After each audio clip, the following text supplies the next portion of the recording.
Hey, what's up guys? This is Dave from Crux Moto. We're going to be showing you today how to apply the third brake lamp tint on this Jeep Wrangler. This is a air release tint film, so it's going to be applied completely dry. You will need a heat gun for this application to conform the material to the raised letters on the lamp.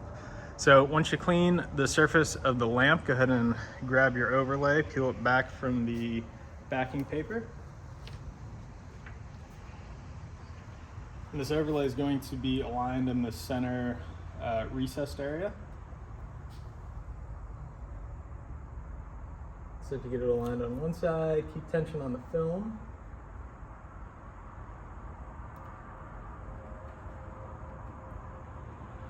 Give the initial tack down. Now you're going to grab your heat gun and we're going to go over the raised portions as well as the rest of the film just to make sure everything is pressed down.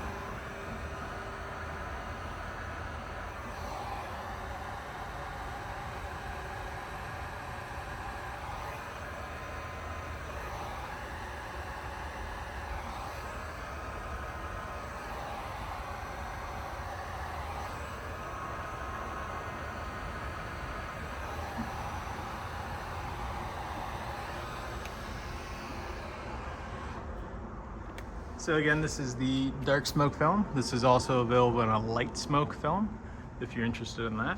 Or this product, check out the link in the video description below. Thanks for watching.